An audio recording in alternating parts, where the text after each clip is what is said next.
Okay, so let's go ahead and start the next game. I played as black.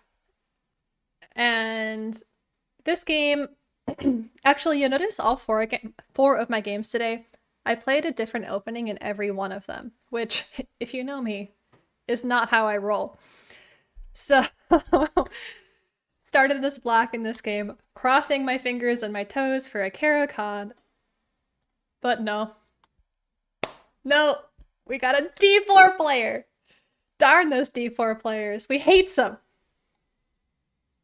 Caro can't. Caro can't. But in my head, I was like, "Oh well, I've been studying Queen's Gambit Decline, so let's go for it." Nope, no, I don't know what this is.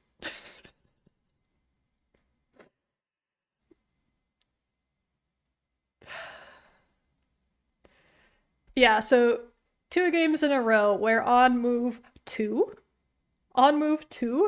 I don't know my theory. When in doubt, Slav. I was following opening principles at this point.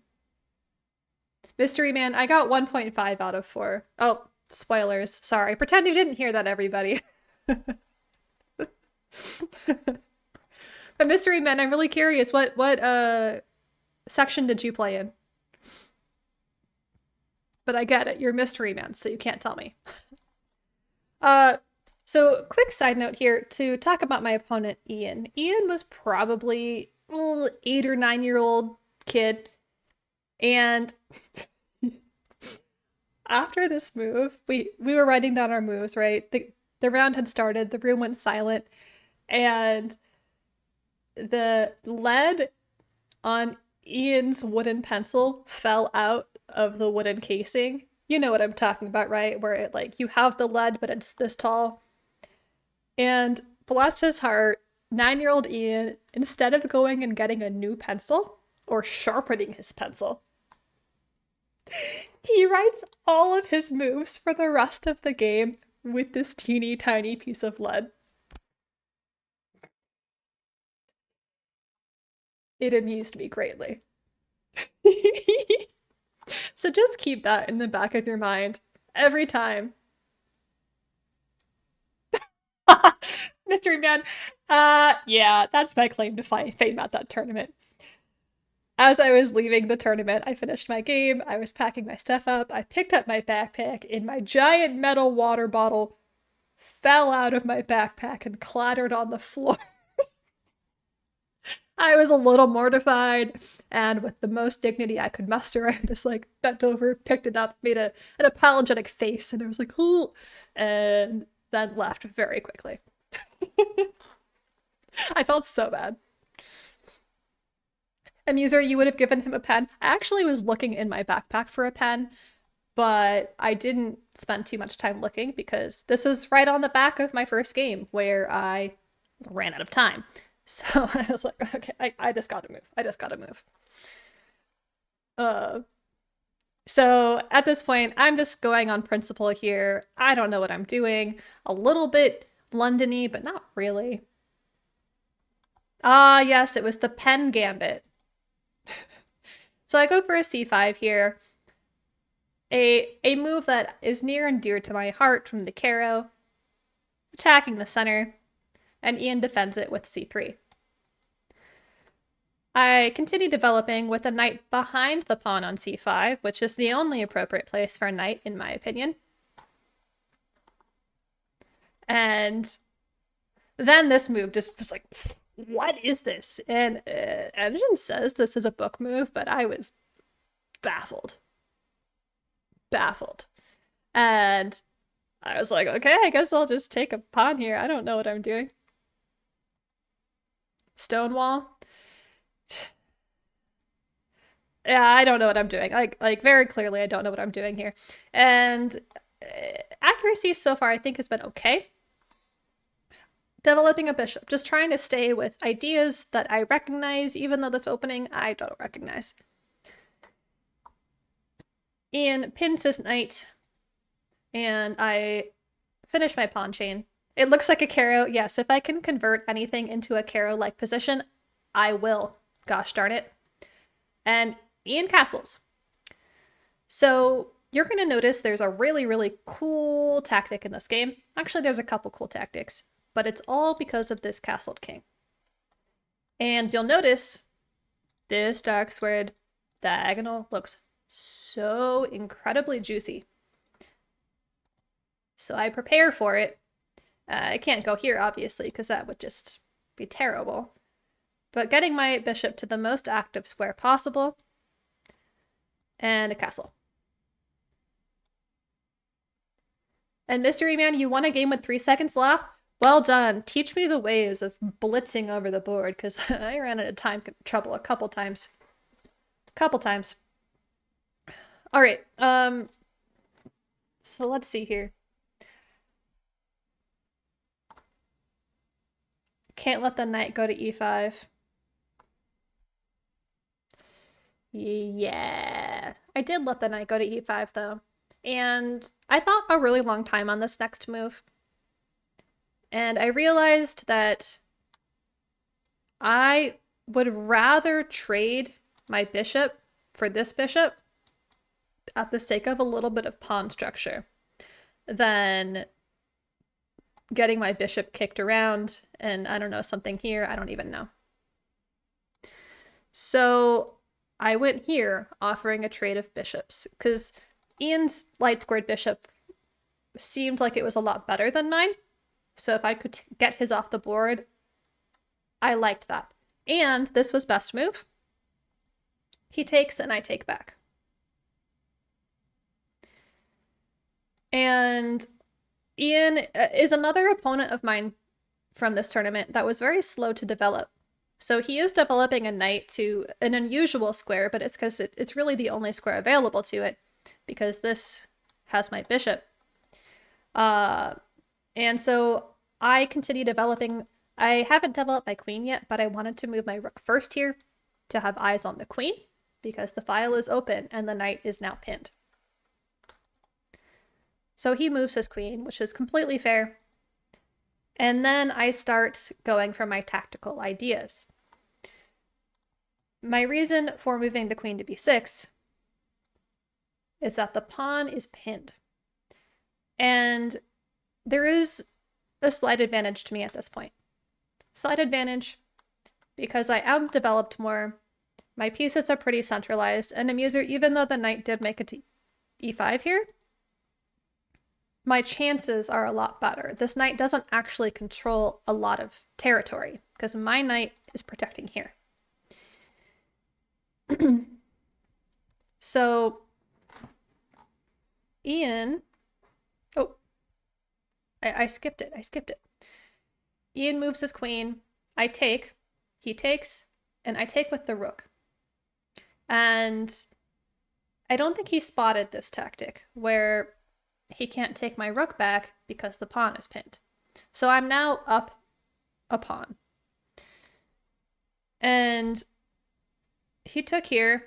So I guess not up a pawn, except that what was best move here? Oh yeah, that's right. I even wrote myself a note that instead of taking here, better move would have been to give a check here. Very forcing. But I didn't do that. I went ahead and traded, feeling very good about my position and bringing my other rook to the open file.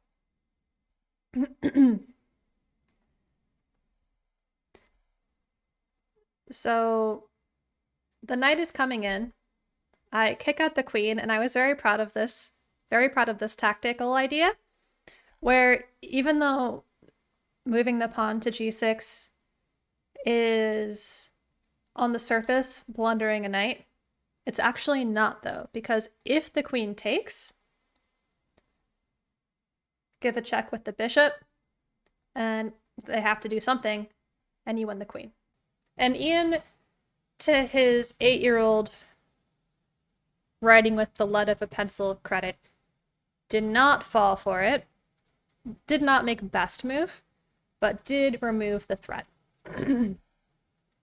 And I went back here trying to defend against any ideas this way.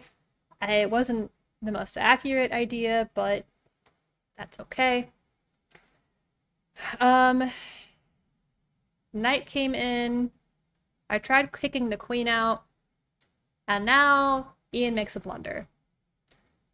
The reason this is a blunder is because A, this pawn is still protected from my bishop, and B, this pawn is still pinned. This pawn is still pinned. The king has not moved to remove the pin problem, so I just win a free piece. I was so excited. I was up an entire piece. Eval bar -5 for me, in my favor. I was winning this game. Oops, no I'm not.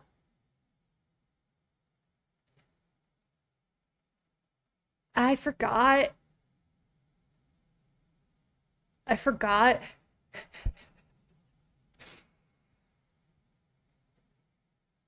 I forgot my rook was in danger. Ian did not, though. He did a phenomenal job scooping up that free piece. And now, I was so mad. I was so mad at myself. Kudos to Ian. He played great. But I kept playing on. If he blundered once, there were chances to be had, right? So I took the pawn and just tried to regain any shred of hope. Not best play. You're going to see a lot of not great play here for a second. I move the knight, which is best move. Attacking the queen. And then he offers a queen trade, which I took, and it was a miss. What I should have done here was offer a check. Completely didn't see this idea. Did not see this idea. Did not occur to me that was an idea. But very strong move with bishop to c5. But I didn't do it. I traded queens, which is a huge no-no when you're down material. I know that. You know that. I lost my mind momentarily. What else can I say? But in case you're mad at me for missing that bishop check, don't worry, I got you. Now I make it. Which isn't best move anymore, of course. Best move in this case would have been f6. Very brave one. Very brave for laughing in the face of danger. Oh, great move by Ian. He moves his king. I push a pawn because my only shred of hope at this point is that my pawn structure on, what is this? This is king side, right? Yeah, my pawn structure king side is better because these pawns are terrible.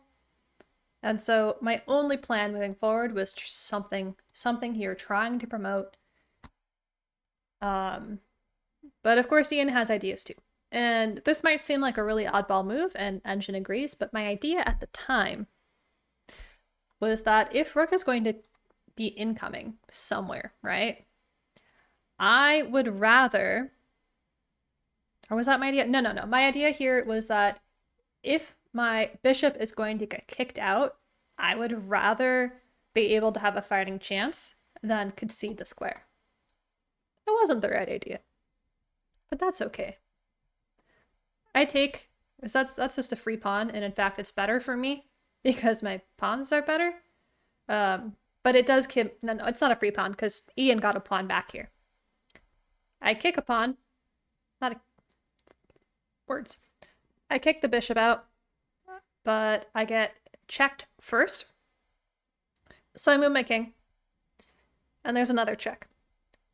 I move a pawn, and Ian could not give the check here because of my bishop, so he slides one square over, which is an inaccuracy. He's trying to go for a mate here with his bishop and his rook, but that's not enough material in this position to make that happen. So bringing his king in here was the right idea that he missed. I give a check because honestly, what else do I have in this position? Nothing. And I also figure that rerouting my knight with tempo to try to defend something here, if he was gonna give me a check, now I have two things on e7, potentially giving me time to bring my king. And that's what happened. So I block with my knight, figuring that if he wanted to trade, which he shouldn't, but I would rather lose my knight than my bishop.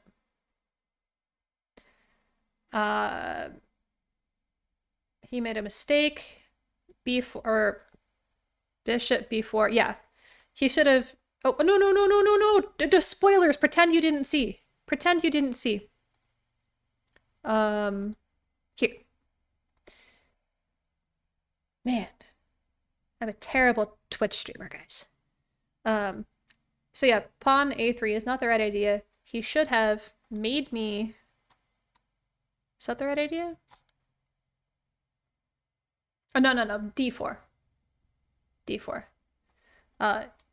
Should have gone here. And the rationale is I basically have to trade because I only have one defender here right now. And if I don't take here, then taking here is really strong for white. But he makes this move with the assumption that he wants to push a pawn here or offer a trade this way. But I move my king in, which is a great move because it adds a defender to my knight, meaning that I can safely move my bishop without my knight getting lost, with also ideas to keep my king on the light squares because Ian does not have control of the light squares right now, and attack the rook if needed. So that's what I do. Danger levels, right? He attacks my bishop, but I attack his rook.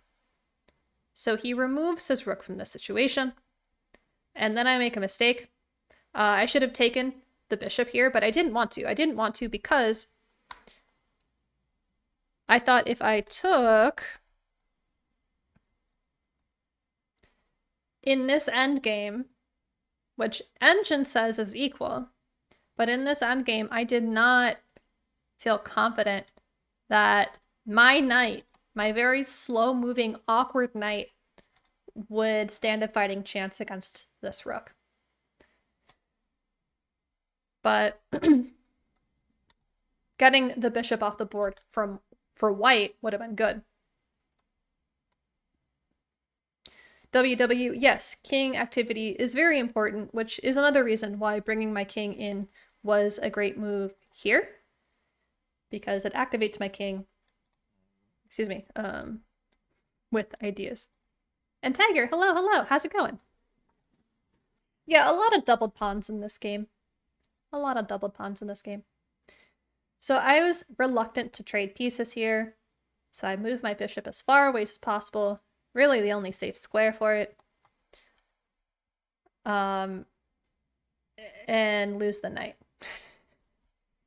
That's fine. That's okay. That's okay. So I move my bishop back here.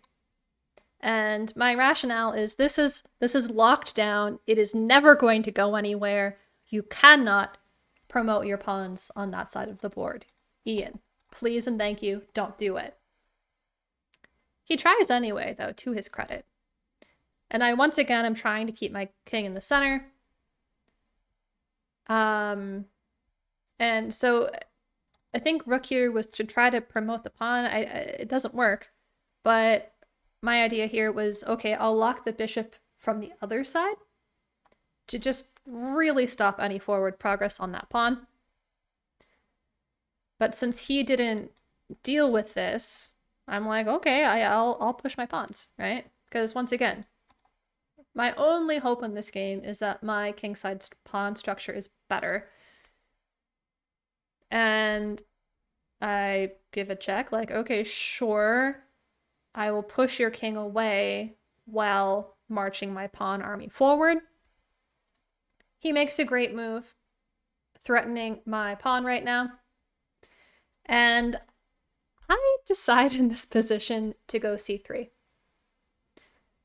The pawn is lost, right? The pawn is lost, but pushing it to c3 at the very least breaks up this pawn situation from white. So if I have to lose a pawn, let it do something for me. And now my bishop and my pawn are locked in. This side of the board is going nowhere. It is going absolutely nowhere.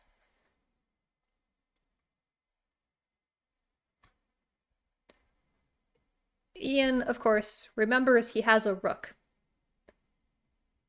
If you're not keeping track of things, I don't have a rook, which is bad for me.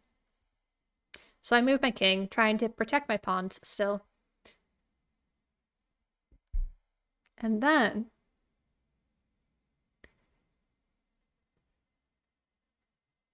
I spot it. I spot it. One of the earliest things I was working on stream when I started streaming in like November is deflection tactics. And those paid off big time in this game because I make this beautiful move, bishop c3 check. And Ian's face was shocked at this move. He did not see it. I think his initial thought was she just gave up her bishop. But then he realized how devastating it actually was. Yeah, this is the poster child for doing your puzzles, doing your chess tactics, because this was the game changer.